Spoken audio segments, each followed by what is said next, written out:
তখন ঘড়িতে বাজে প্রায় 10টা থেকে 11টা।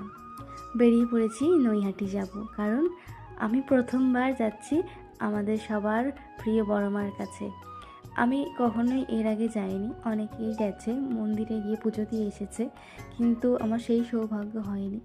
আজ আমার একটা সৌভাগ্য হয়েছে, বড় মাকে যেই রূপে সবাই চিনেছে সেই রূপটা আজ দেখতে পাবো। তাই জন্য সবাই মিলে বেরিয়ে পড়েছি আজকে নৈহাটি যাব। প্রথমে চলে এলাম হাওড়া, দেন হাওড়া মেট্রো থেকে শিয়ালদা, আর শিয়ালদা থেকে নৈহাটি ট্রেন ধরে চলে যাব নৈহাটি।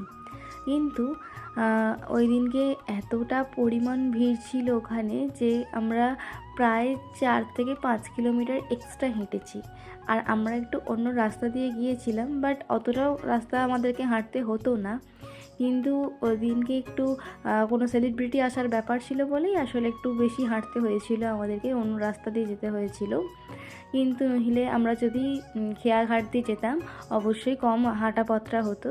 আমরা একটু ভুল করেছিলাম। তো যাই হোক, এই যে এখানে নৈহাটি আমরা পৌঁছে গেছি।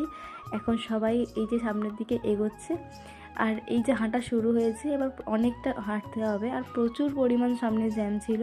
তবে এবারে একটা জিনিস খুব ভালো লেগেছিল, ব্যারিকেড করা ছিল, অর্ধেক অর্ধেক মানুষ করে এন্ট্রি করাচ্ছিল, তারা একটু এগিয়ে গেলে আবার অর্ধেক মানুষকে এন্ট্রি দিচ্ছিল। এর জন্য মায়ের কাছে গিয়েও কোনো ঝামেলা হয়নি বা কোনো অসুবিধা পোহাতে হয়নি আমাদেরকে।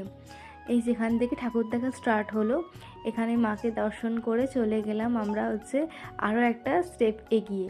আমি কেন স্টেপ বলছি, কারণ বললাম প্রচুর পরিমাণ হাঁটতে হয়েছিল। মনের মধ্যে কিন্তু একটা আলাদা অনুভূতি হচ্ছে, আলাদা একটা শান্তি কাজ করছে। আর কিছুক্ষণ পর মাকে দেখতে পাবো। যখন আমাকে পাশ থেকে বললো ওই তো বড় মা, আমার মনের মধ্যে যেন মনে হয় হঠাৎ করে একটা কীরকম ধাক্কা মারলো। সামনের দিকে তাকিয়ে দেখলাম সত্যিই তো বড় মা, এই যেটা বড় মার মন্দির, আর ওই যে দূরে রয়েছেন বড় মা। যখন একটু একটু করে সামনে এগোচ্ছি, বুকের ভিতরটা যেন আস্তে আস্তে হার্টবিটটা বেড়ে চলেছে ক্রমশ। জানি না কার কী হয়, আমার যেন গোটা গায়ে কাঁটা দিয়ে উঠছে, চোখ থেকে যেন ফেটে জল বেরিয়ে আসছে, মনের মধ্যে একটা অন্য অনুভূতি। আমি সেটা কাউকে এক্সপ্লেন করে বোঝাতে পারবো না, কারণ তোমরা সবাই জানো বড় মা কতটা আবেগের আমাদের কাছে। যখন এই শান্তি ভরা মুখটা দেখলাম, এই যে এতটা পথ অতিক্রম করে এলাম এতটা কষ্ট করে, সত্যি বলছি আর মনের মধ্যে কোনো কষ্ট ছিল না, যেন মনে কোথায় মিলিয়ে গেল। তারপর ওখানে মাকে প্রণাম করে দু চোখ ভরে মাকে দেখেছি সেই দিনকে। দেখে তারপর একটু এগিয়ে এসে দেখলাম এখানে আরও অনেক মায়ের মূর্তি রয়েছে। তো সব ঠাকুর দেখে সবাইকে প্রণাম করে তারপরে আমরা বাড়ির পথে রওনা হলাম।